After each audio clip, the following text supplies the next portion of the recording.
Salute BookTube. Welcome to the Saracen Salute.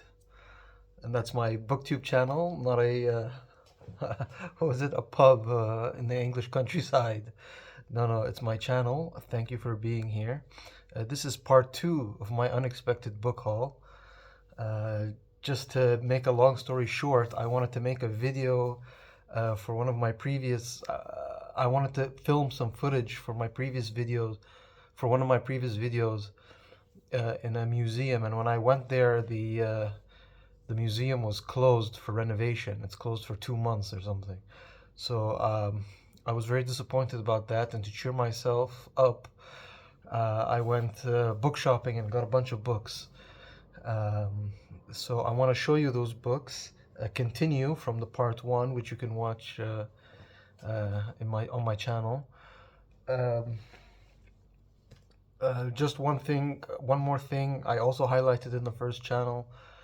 I think I purchased about 45 books. And again, I'm not doing this for content, clickbait, or to get viewers or anything like that.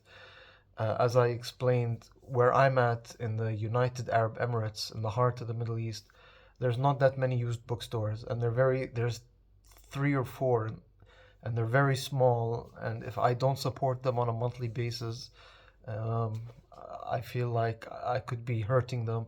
They might close down. I've seen bookstores here close down. I've seen libraries here close down. Even the library system here it's not amazing. It's not terrible. It's somewhere in between. So I need used books, and I need to support the used bookstores. So that's why I do it. But anyway, enough of that. I'll go back to the books. Um the last book haul I did, the last video I did, the part one, I focused mostly on the Middle Eastern books I got. Again, mostly nonfiction history. I'm a big history reader. Most of my books are nonfiction. I think most of the books here are nonfiction. So I just want to warn you about that. I did the Middle East books. Here it's a bit more of a mix. There's some East Asian subject matter and some European history. And then we'll end with Canadian. Stay tuned. But there was one book I just forgot. I put it on a separate pile with the others, but it's a Middle Eastern themed book, and it's called "In the Service of the Sultan." The subtitle is "A First-Hand Account of the Dhofar Insurgency," and the author is Ian Gardiner. The Sultan in question is the Sultan of Oman, the neighboring country to where I live in the United Arab Emirates. Dhofar is a province in the southern part of Oman on the Yemeni border. I don't know if there's a map here. Give you guys a geography lesson. I'm sure you know what I'm talking about, but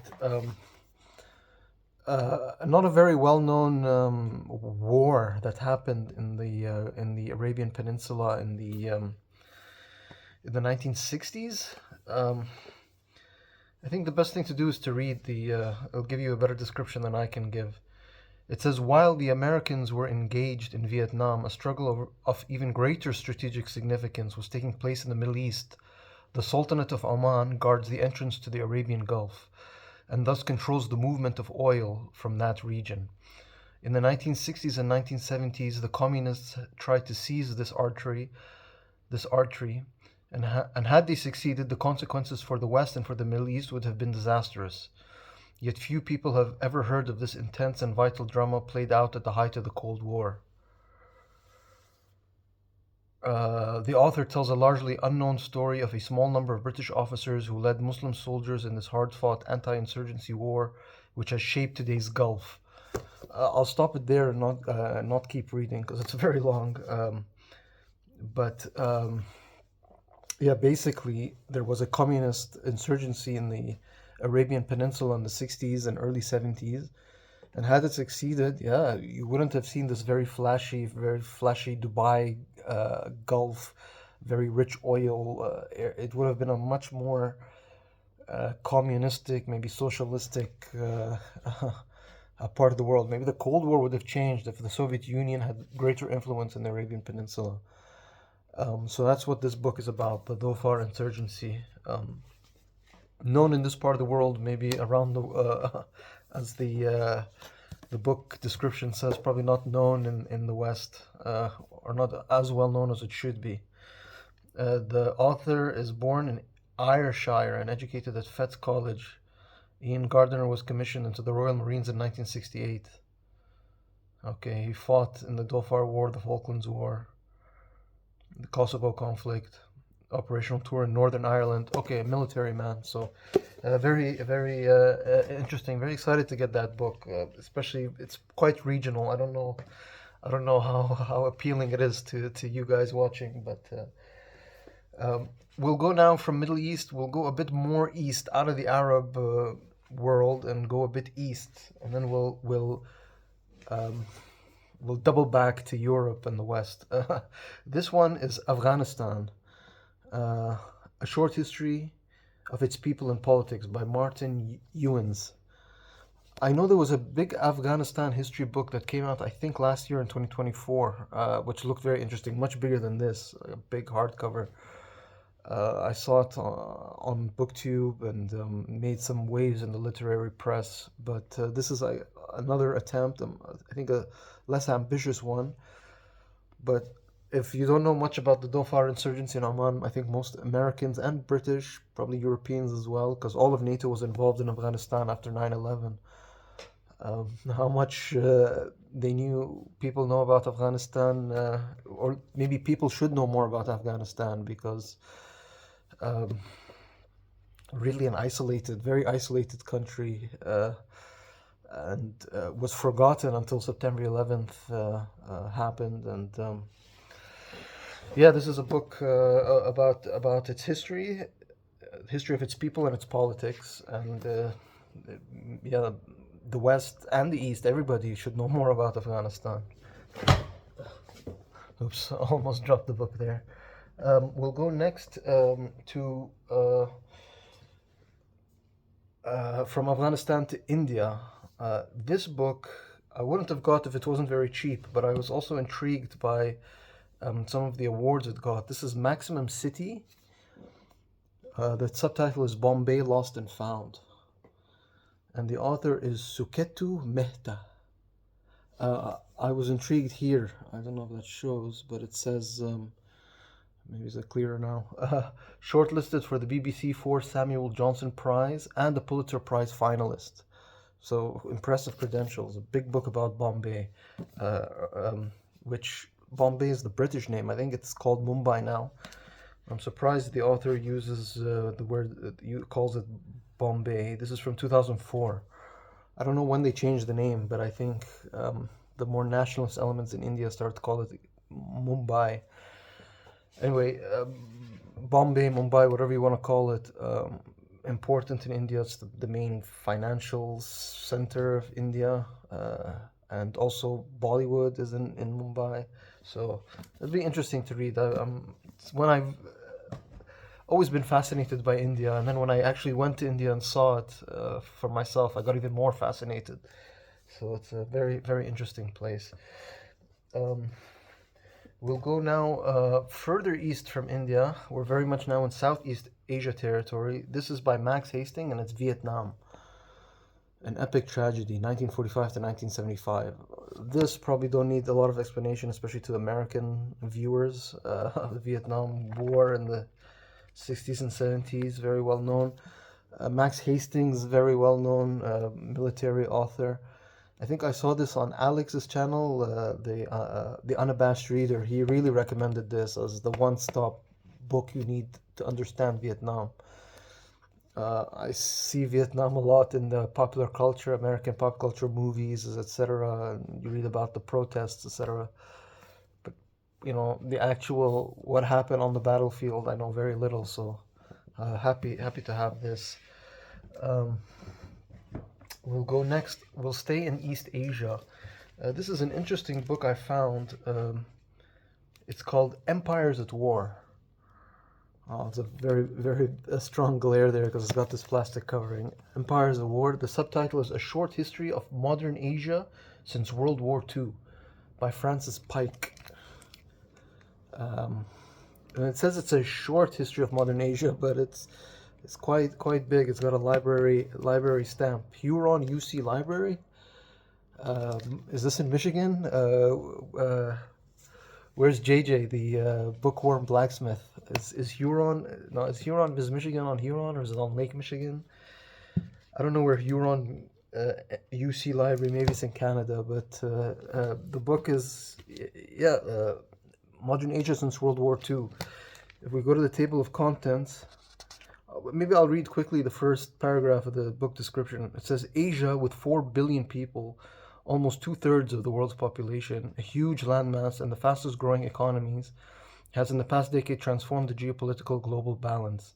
Empires at War gives a dramatic narrative account of how this modern Asia came into being. Taking the bombing of Hiroshima on 6 August as the starting point, Francis Pike's magisterial Empires at War chronicles the modern fortunes of 14 Asian countries. The story is set in the context of the battle for control of Asia between the American and Soviet empires. Francis Pike also shows that the long drawn-out war between these adversaries was a continuation of a 100-year competition for power in the region between these and other nations. So a very rich part of the world.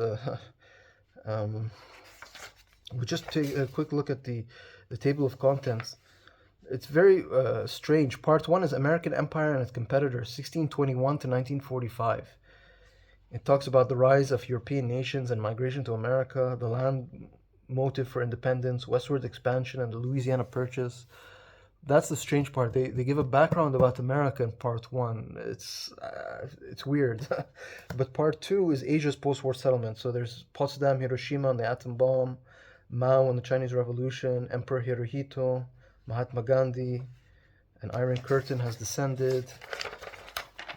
It's stuck here. Stalin, Mao, and Truman, Chiang Kai-shek, MacArthur, Ho Chi Minh, General Phibun, Lord Mountbatten and the partition of India, origins of the Korea War, Sukarno, that's in Indonesia. It just goes on and on. Jinnah, Nehru, Kim Il-sung in North Korea, Nixon in China, LBJ. It keeps going. Tiananmen Square. It's all here. So very interesting. Very happy to have found this book.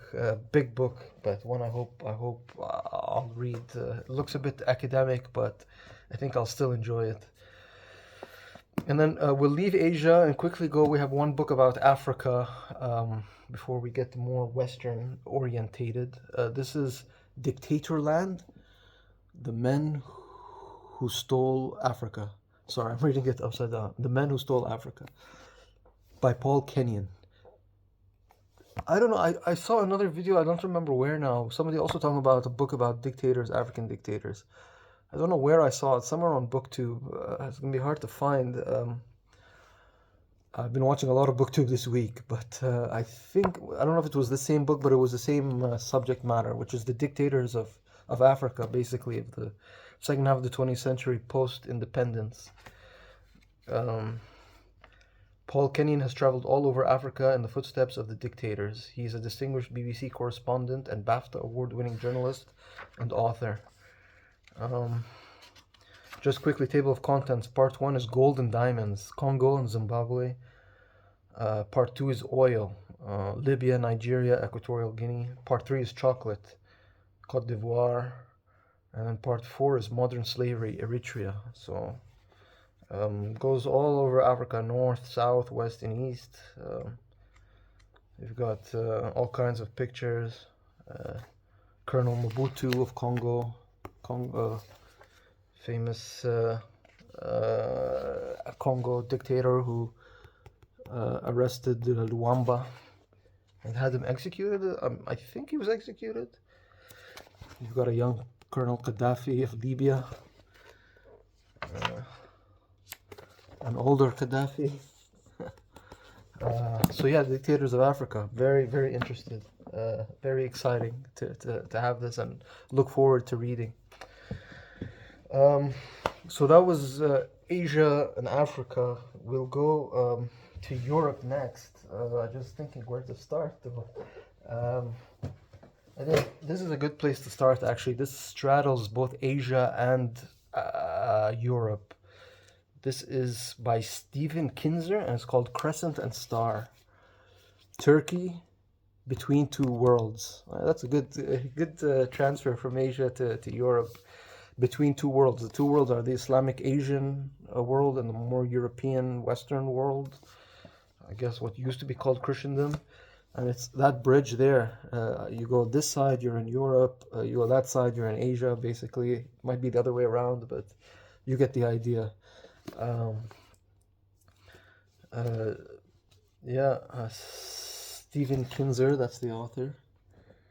It says here he is the author of Blood Brothers, Life and War in Nicaragua, and co-author with Stephen Schlesinger of Bitter Fruit, The Untold Story of the American Coup in Guatemala.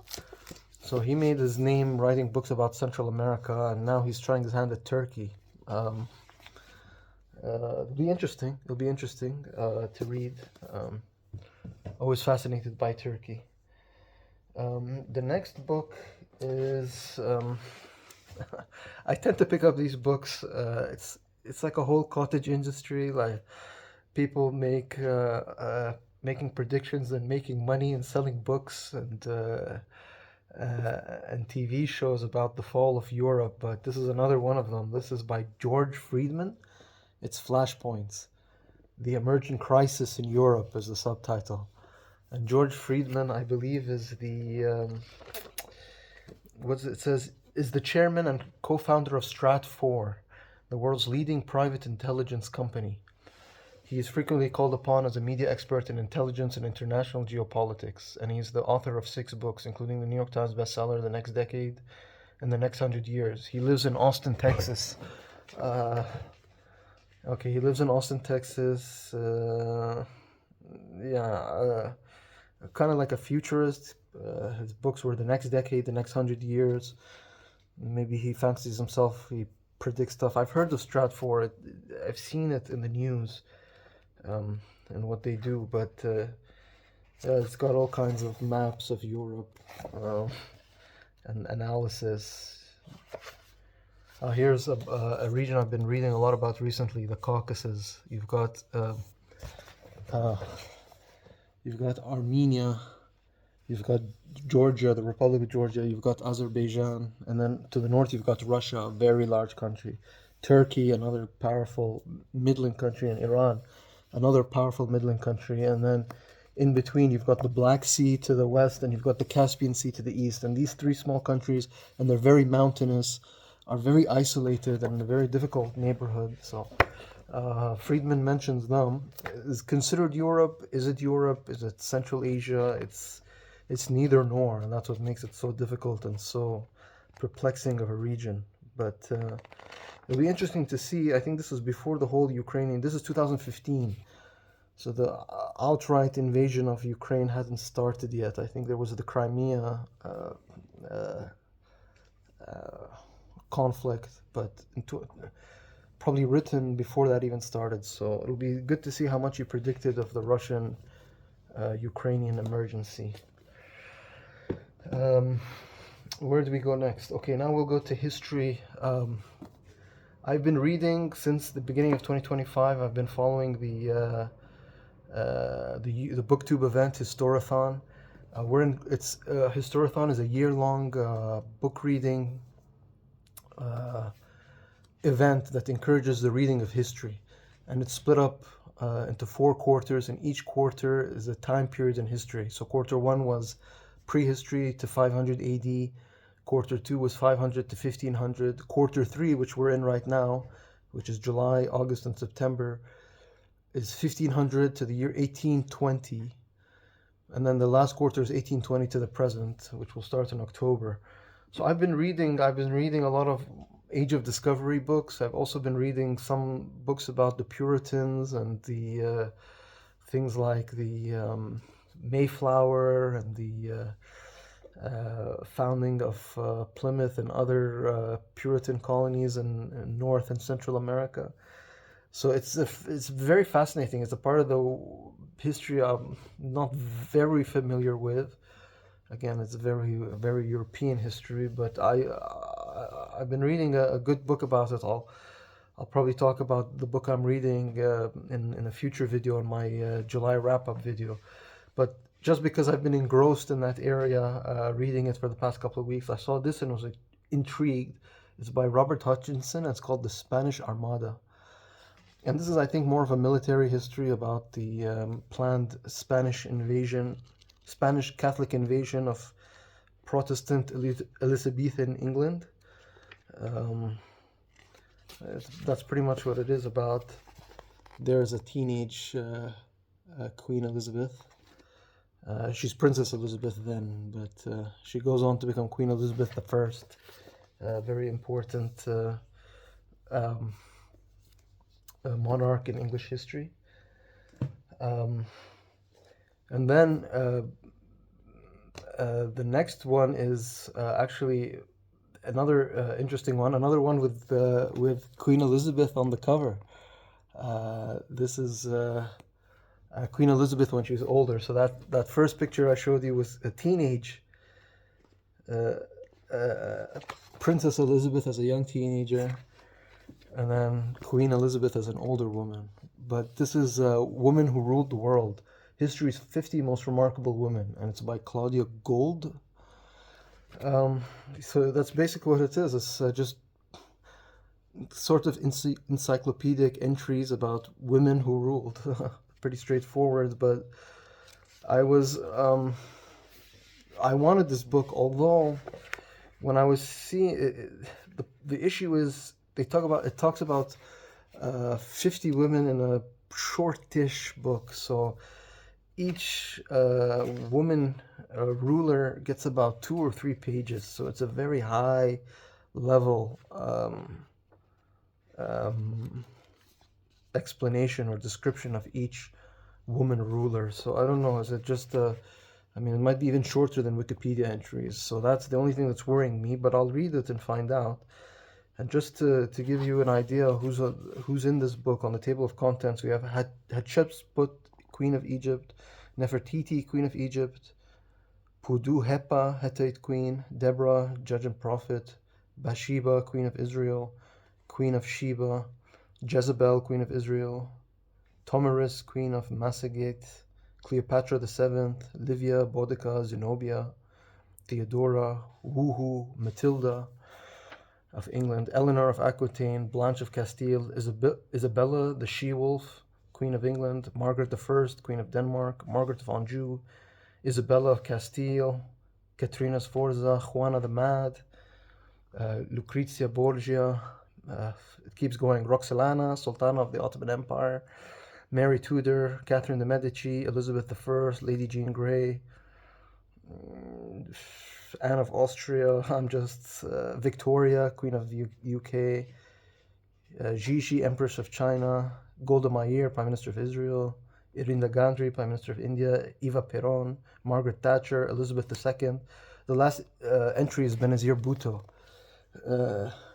Significantly, there's no American president in that list. No woman American president. Glaring omission.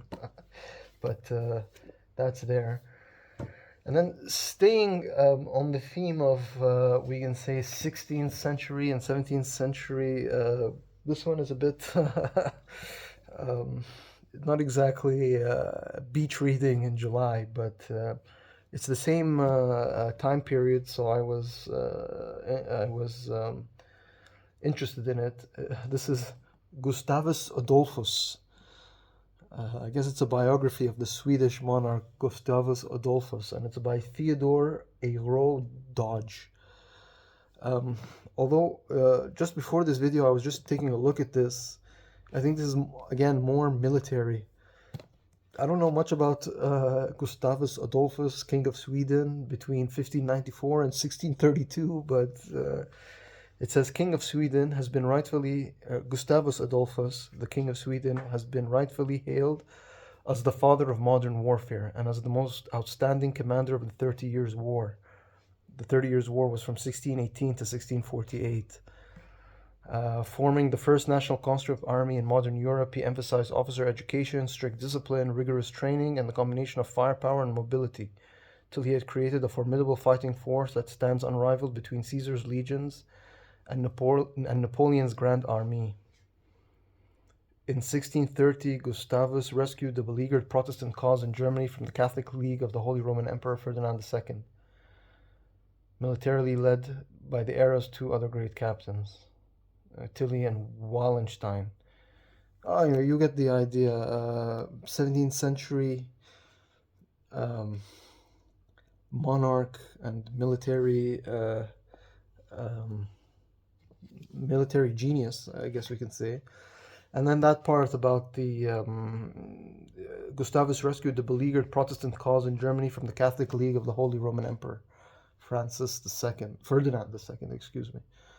That I've also been reading the Puritans. I just mentioned the Spanish Armada. It was a big time of war between the Catholics and the Protestants in Europe. So again, it's a big book. I don't know when I'm going to read this, but I will read it. I will read it. And then we'll go on to finish up with a couple of more books. Again, focusing on some women in history.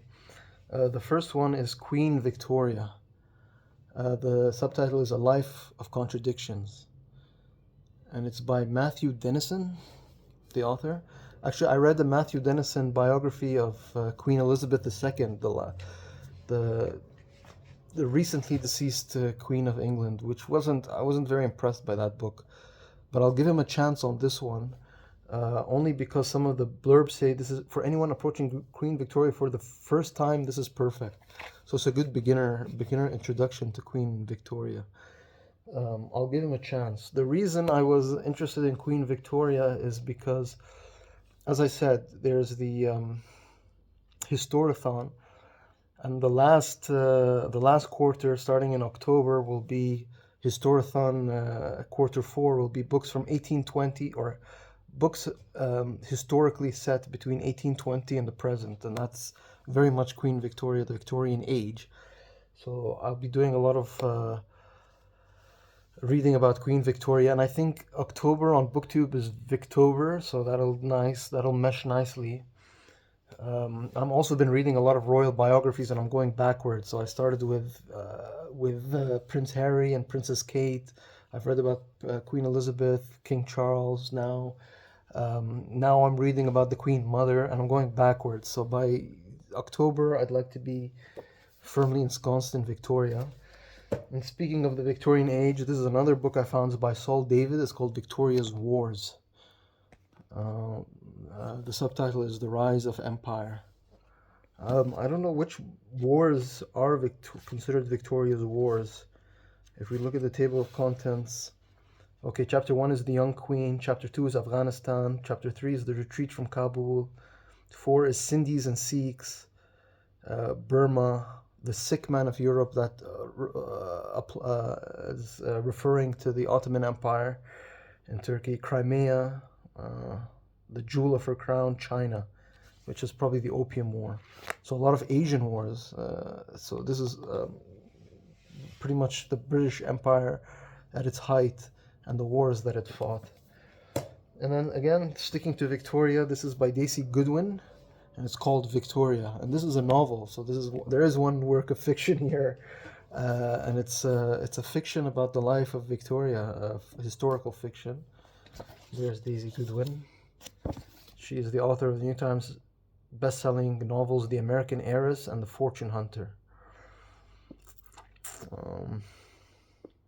So don't know much about it, but it looked interesting, the cover, and so I'll probably also read this in Victober if it's a thing. I don't know exactly what part of Victoria's life, because she had a long life and a long reign. I don't know if this is her whole reign or it's a part of her reign, a young Victoria, an older Victoria. From the cover, it looks like a younger Victoria, but then is there really a romantic lead? Her husband died young. I don't know. We'll see. I'll let you know. And then we have another female subject matter. This is the memoirs of Madame de la Tour du Pin. Excuse my French pronunciation. This intrigued me at the bookshop I'll read the back just to give you a bit of a bit of a background about what this is about, because I don't know what to say about it. And it's translated from the French by Felice Harcourt. And the subtitles of the memoir is Laughing and Dancing Our Way to the Precipice, which is an interesting subtitle. It says, Madame de la Tour de Pin was born Henriette Lucie Dillon in Paris in 1770. An aristocrat, she spent her youth surrounded by wealth and luxury. In regular attendance at Marie Antoinette's Sunday court, she was, by her own account, outstanding in any gathering, rivaling even the Queen in beauty. Rivaling Marie Antoinette. At 16, she is giving courtesying lessons by her dancing master, and is hastily married to the future Marquise de la Tour de Pin. A life of pleasure-seeking and extravagance begins, but it is rudely cut short by the storming of the Bastille and the beginning of the French Revolution. So a French aristocratic woman writing during the Revolution. Very fascinating. Written for her only child, this intimate record of her life recounts the terrible fate that awaited all those who attended the court of Louis XVI during the years of the French Revolution. Throughout France appears the terrifying silhouette of a rival Madame Guillotine. And because of her beauty, Madame de la Tour de Pin is frequently prey to the now deadly compliment of being mistaken for the Queen. When the king is executed, she flees Paris to travel around France, only to discover that her many properties have been plundered by the rabble. Okay. When it becomes too dangerous to remain on native soil, she leaves for Holland, then to America and to England, in search of a new life. But her heart remains in Paris, whither eventually she returns, a dispossessed émigré. Fascinating, very fascinating. Written with great intelligence, compassion, and wit, the memoirs of Madame de la Tour de Pin provides us with a uniquely female perspective on the French Revolution. It is a valuable historical document, made all the more affecting by the author's sense of a bright and beautiful world cruelly snatched away by the forces of history. Okay, that last sentence, a sense of bright and beautiful world cruelly snatched away by the forces of history. I mean, if you had just one house in France instead of 50 palaces and chateaus all over France, maybe the rabble would have been a bit more friendly. But anyway, very fascinating, very fascinating. Very excited to read this. And then we'll finish off with a couple of books. If you'll excuse me, I got out of frame for just a second. There's very little space. The ergonomics for this amount of books, I'm having difficulty. I need to fix my setup a bit better. But just a few books. Two of them, I don't usually get these kind of books, but again, I'm supporting the used bookstore, and I make some exceptions. One of them is a old 1970s travel guide of Leningrad and its environs. And of course, Leningrad is now St. Petersburg, or it's reverted to the name St. Petersburg. Yeah, but this is just it's a travel guide to St. Petersburg or to Leningrad. It's got nice end papers. I think, yeah, the end is the same. You've got a page that says for notes. There's the man himself, Vladimir Lenin. I had another book that's about. I don't know if I can take it out now. It'll create a mess, but similar from a similar time period, and I think it covers Moscow and the. I think it's called the Golden Circle, but what exactly the Golden Circle or where in Russia? It's somewhere in central Russia, but I just got this for its sentimental value and might be good reading, might be interesting. Learn some stuff about what was then Leningrad, what is now St. Petersburg, and learn about Russia generally.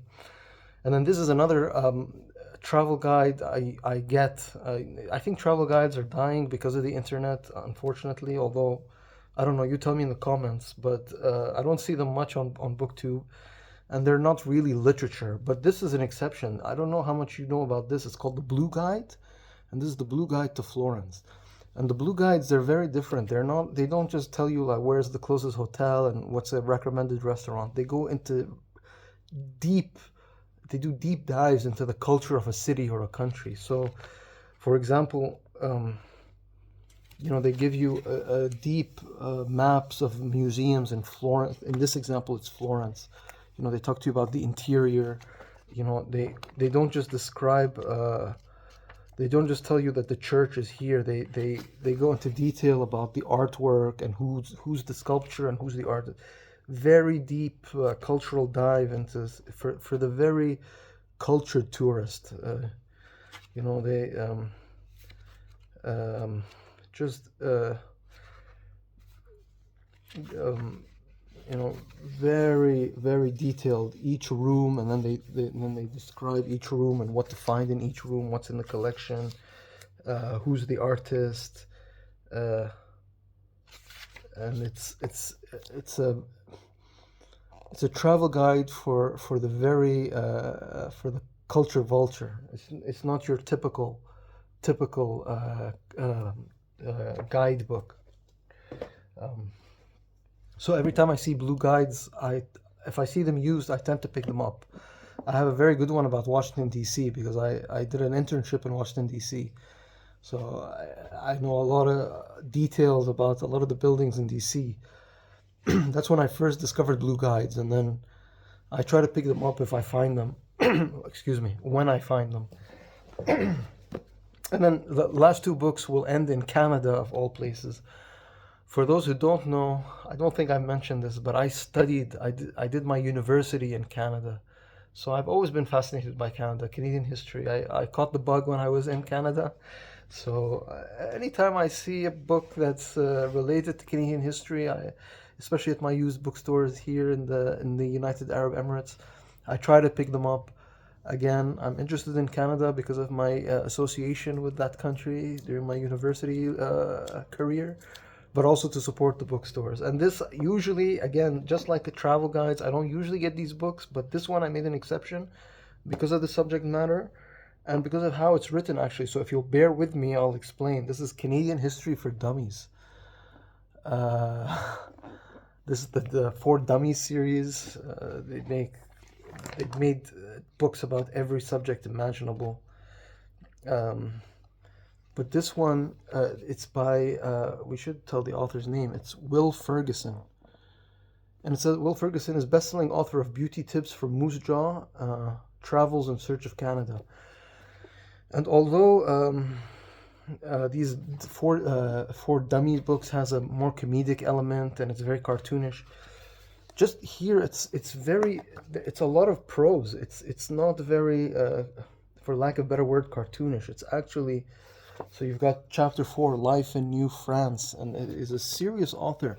If this book was written without the For Dummies and it was just a Canadian history or the history of Canada, it would probably read as a work of narrative nonfiction. Part 7 is Dark Days, 1921 to 1959. The conscription crisis. Okay, I don't know how much any of you know about Canadian history if you're not Canadian, but see the end of English Canada, 1891 to 1929. Just